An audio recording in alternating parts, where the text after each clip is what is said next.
humans are storytellers, right? If anything, influencing is just our new marketed way of telling our stories. We're no longer limited to telling stories to our children or our parents or our friends. We now have the whole world literally at our fingertips.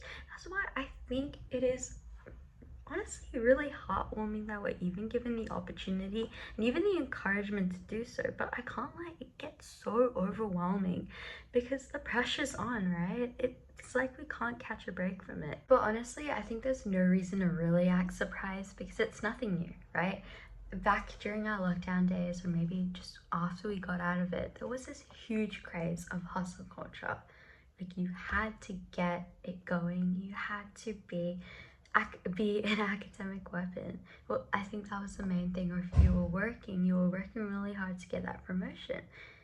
Honestly, that whole influencer mindset that we have now is just all of that repackaged, but in a more friendlier way, I could say. I don't know if it's really friendly in the sense that it's genuine or not, but the other reason is because the internet's always been a big thing in the last few years, but it's really become a big thing now with TikTok and Reels because it's just made content limitless. And with that age of the influencer, we really had a level playing field coming in because before we had our YouTube stars, right?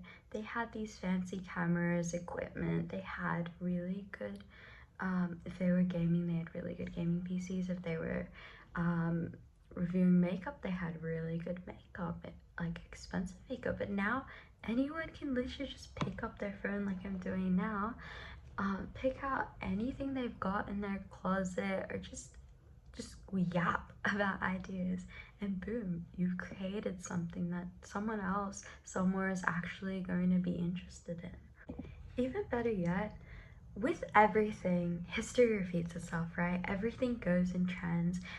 I love fashion. So one thing, if you're a fashion nerd, that you'll notice is fashion trends come and go. We've seen that with Y2K. That's probably the biggest example.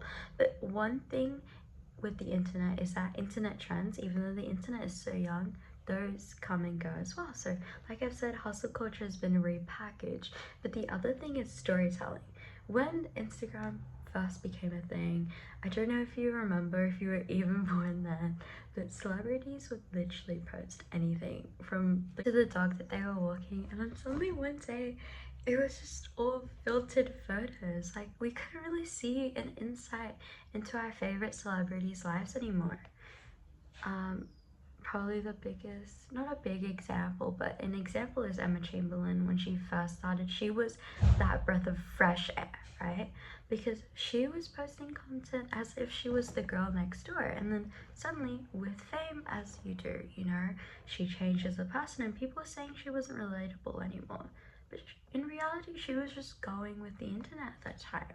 The internet was very much only showing the best parts of yourself. And in recent times, especially the past few months, we've seen a real change. Everyone's suddenly storytelling. They're telling, just sorry, they're telling their they're telling the world their imperfections and not being shy about it anymore. They're showing their failures, they're showing their setbacks.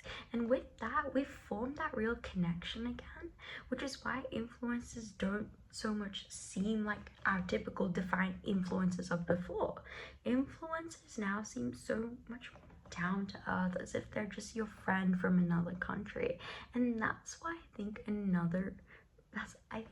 is another reason why influencing has become so popular lately. Number one, we've got that ease of access because you can just pick up a camera, but number two, it's because storytelling has become such a big thing again. Imperfections is no longer looked down upon anymore.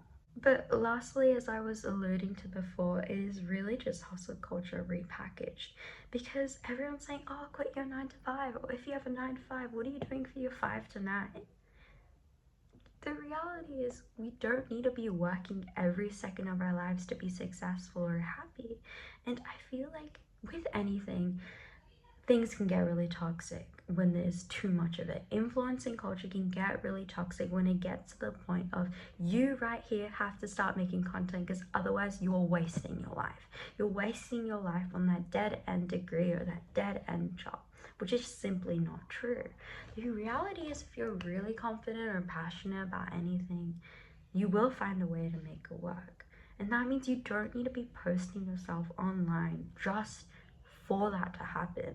Obviously, social media has become such an amazing tool to grant people with opportunities, but the reality is, you're not weak, or you're not shallow, like not shallow, but you're not cowardly for not doing that.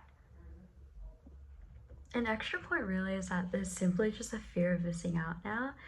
It's like with anything, again, we're social people. If your friend goes to a party and you're not invited, obviously you're gonna have the fear of missing out.